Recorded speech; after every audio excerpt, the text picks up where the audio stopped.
Please subscribe to help you and your motorcycle perform better. Here we are at Dixon Kart Track, whole bunch of AFM friends out here as well. Today's all about mini bike setup, and that will be KX65 and similar type bikes. Now the little green bike is George, who's a karters instructor, so stay on.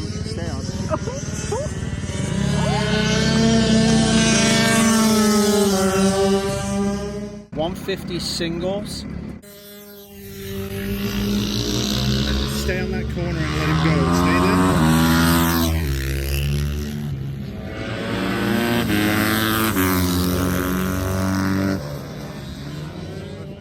there. And of course, the Ohvale. So we've got a couple of Ohvales here.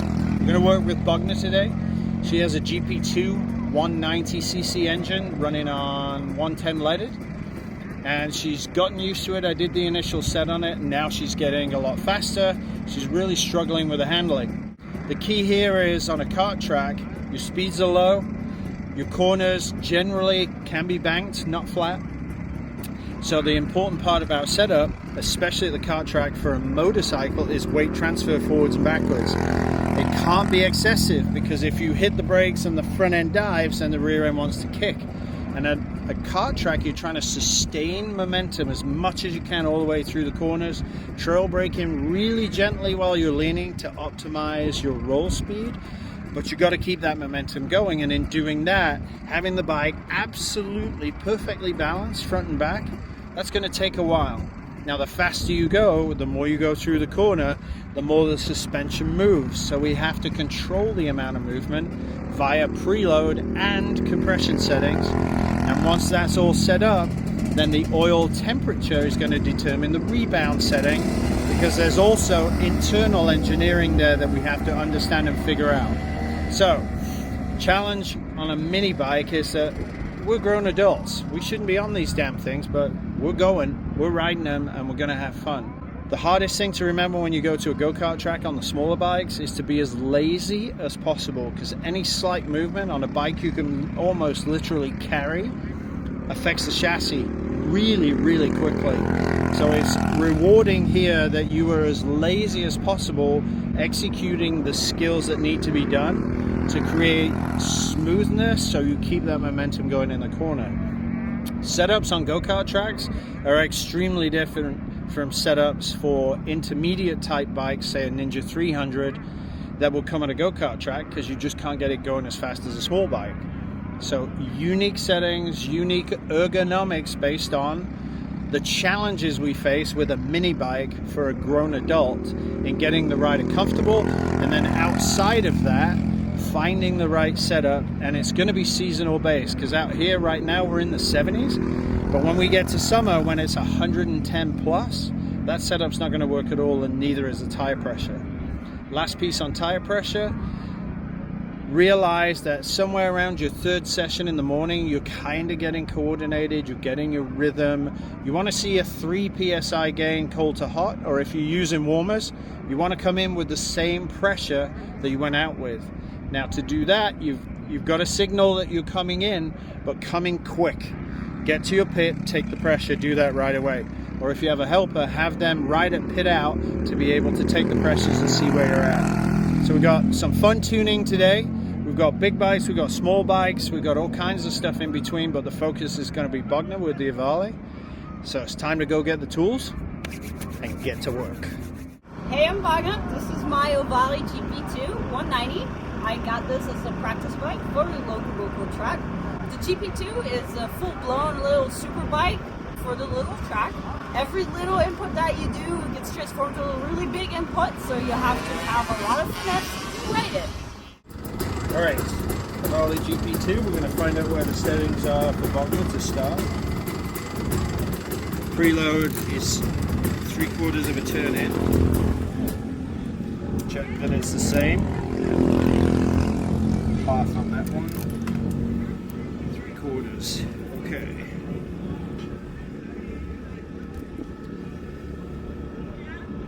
1, 2, 3, 4, 5, 6, 7, 8, 9, 10, 11, 12, 15, 16. 16 clicks out on compression. I gotta go get the paperwork and I'll bring it back up for you guys. So the bike. So that's 16. Rebound. Good cover. The kid bike. And I got 20 minutes to go. 9 out on I would rebound. make it more even, but there's only you and there's 2 other go-karts here, so.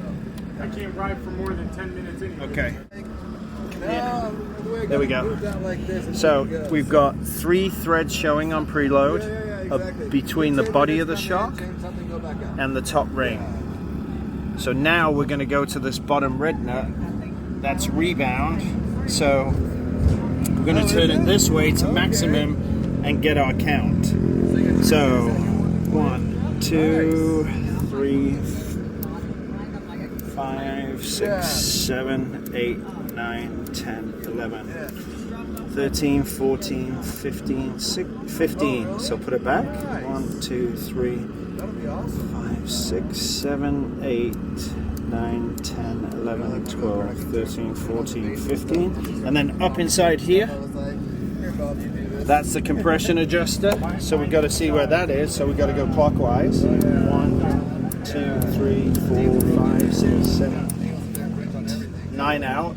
1, 2, 3, 4, 5, 6, 7, 8, 9. Okay, now on tires. A lot of debris on the edges here.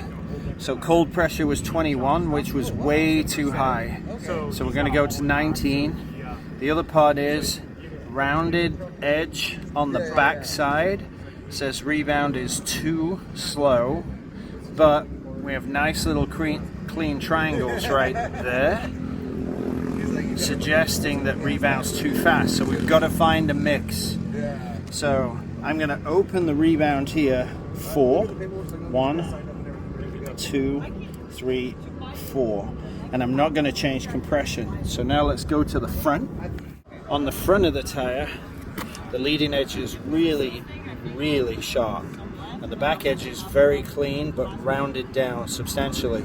So rebound is way too slow in the front, so we've got to go ahead and I'll open that up 5 clicks. So let's grab the tool. 1, 2, 3, 4, 5. Now the goal is that the bike is now, when I push on it, even though it's cold suspension, that the bike is now much more even.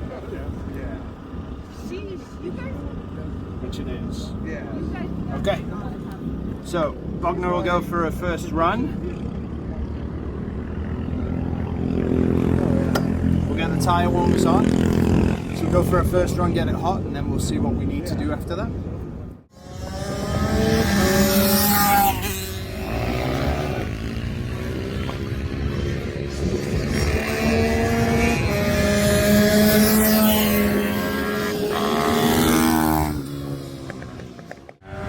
Just came off track, back's soft,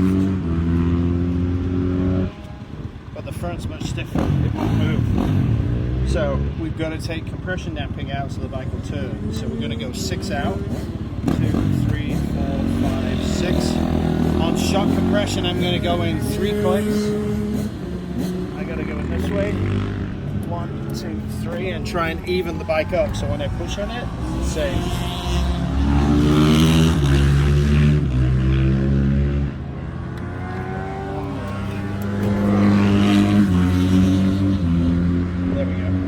Better. Okay, round 2.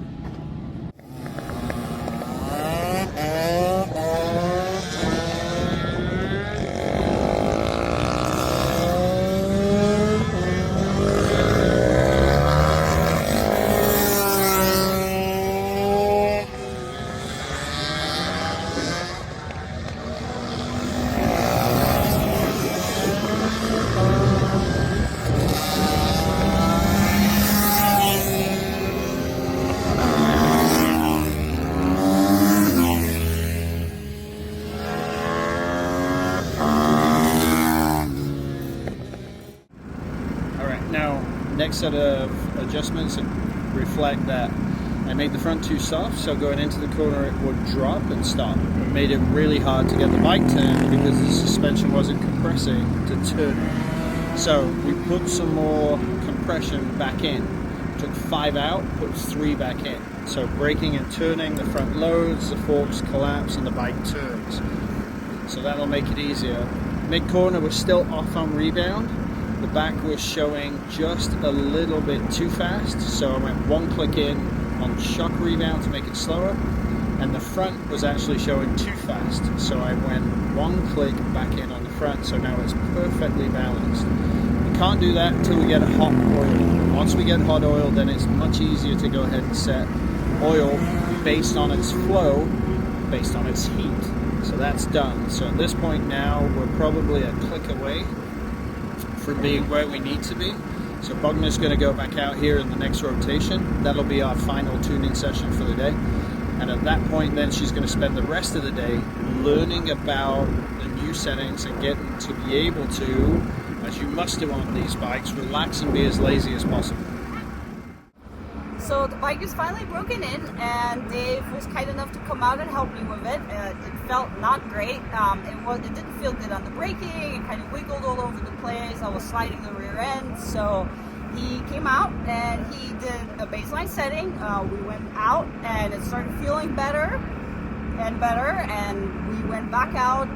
Dave did a whole bunch of his magic, and then it felt really good out of the corner, but corner entry we still kind of struggled a little. I didn't feel confident grabbing that brake and kind of tail braking through the corners. And we did the third and final adjustment, and let me tell you, we got the elbow down. Yeah.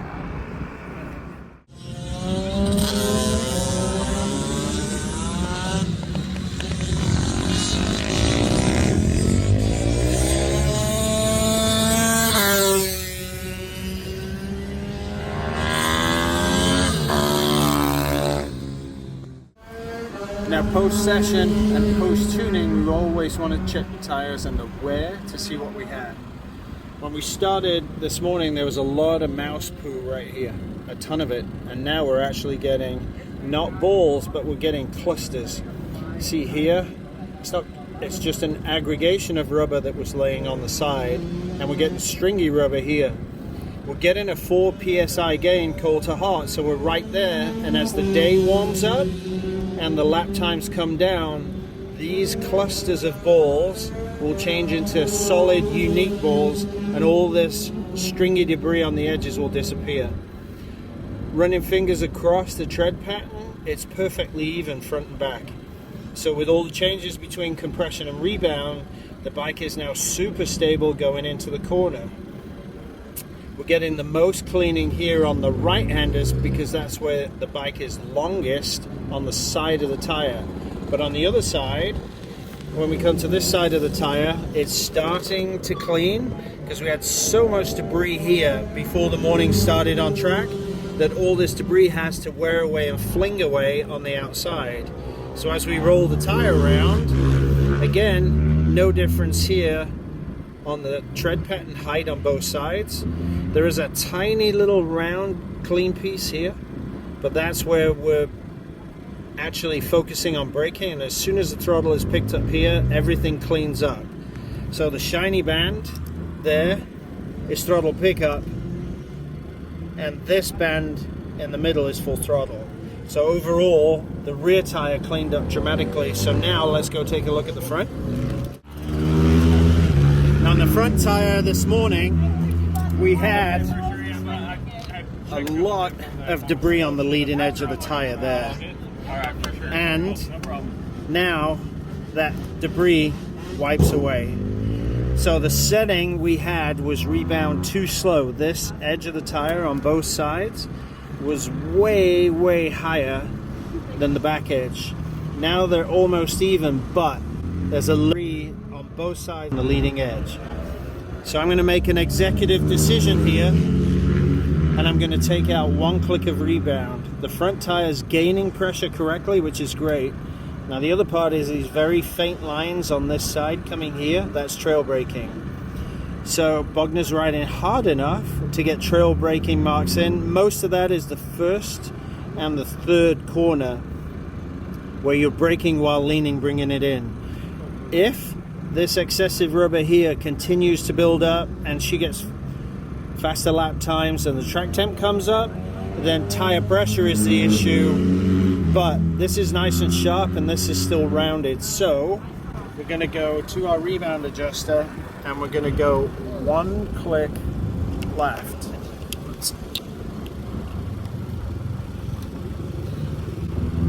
Now between that, everything we've done on the motorcycle, she can ride it in the corner and completely relax about where she's at. And the proof of that is on her elbow. Dave Moss can tune your suspension no matter where you are on the planet via his remote tuning service. Contact Dave on Facebook or by email, dave@davemosstuning.com.